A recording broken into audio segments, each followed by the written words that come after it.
While there are plenty of pumpkins to choose from here at Millage Avenue, they've been widely known around Athens for their variety of pumpkins in terms of shape, color, and size.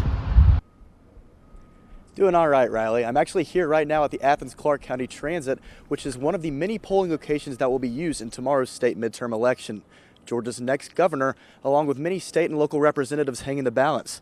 With that being said, residents across the county will be headed to the polls to vote for their candidates tomorrow.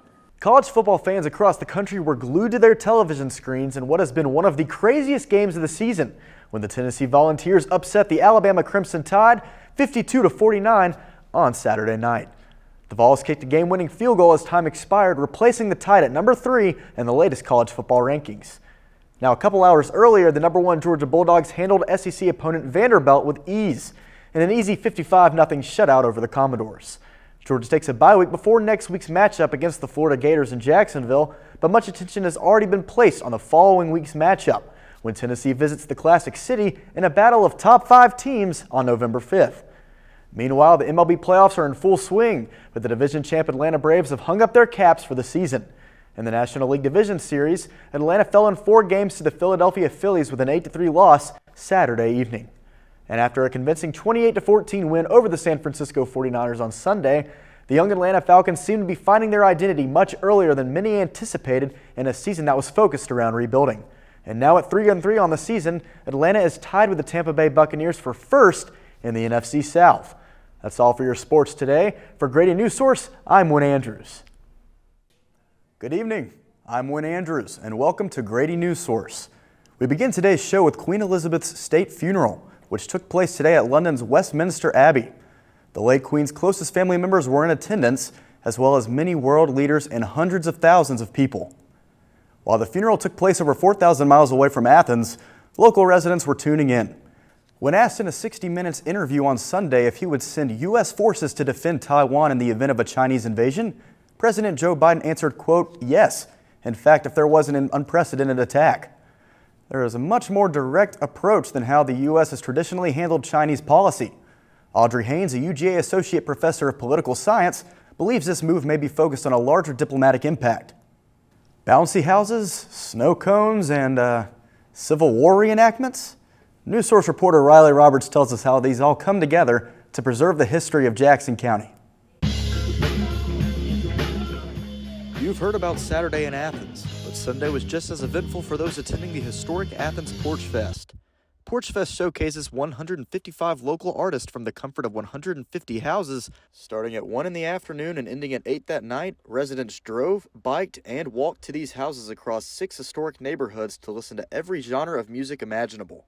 Porch Fest is a great opportunity for local artists to garner a following and sell their music to fans at the event. Playing on someone's porch is a plus for many artists who are friends with the homeowners beforehand.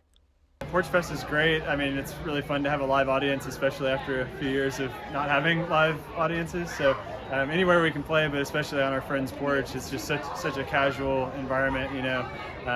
Lots of friends out in the crowd and beautiful weather, so couldn't have asked for a better setting. With a map of concert times and locations posted on the Visit Athens website, residents were able to track when and where each artist was performing throughout the day. People made their way through Normaltown, Cobham, and other districts as artists consistently played. Most, if not all, concerts in each neighborhood were within walking distance of one another. Created by the Athens-Clarke Heritage Foundation, all proceeds from Porch Fest directly benefit the Historic Athens nonprofit that works to preserve the community's heritage.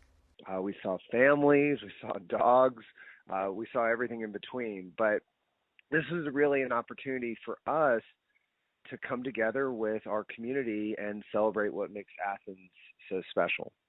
For Grady News Source, I'm Wynn Andrews. Athens Concrete Jungle is working with local farms to help those in need who are struggling with food insecurity as a result of produce waste. Perhaps the biggest issue with produce waste is that there is not a solution set in stone. That's a really complex thing that I don't think we have an answer to on how you reduce it. Education would be an easy way to say that we could educate consumers on when things are ripe and when they're not. Maybe finding ways to put produce that is met that stage where it's not going to be bought at the retail shelf, that now we're pushing it to other locations or other areas that maybe could use it. But again, how do you set the logistics up to do that? 1 in 5 Athens residents experience food insecurities, with almost 30% of its citizens living below the poverty line, according to Concrete Jungle's website.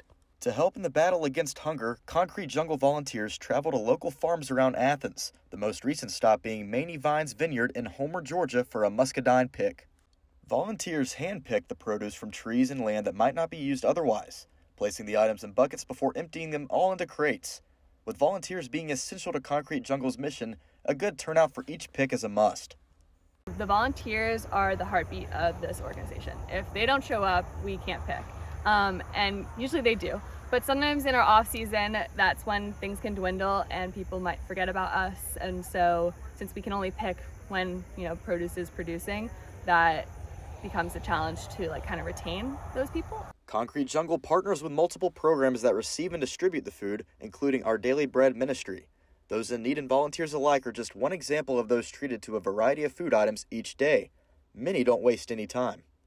Some of them will start eating them right there, then, and I like that. The carrots, whatever they send, is always wonderful. After the food is distributed, the process starts over once more as Concrete Jungle volunteers continue in the battle against food insecurity. For Grady News Source, I'm Wynn Andrews.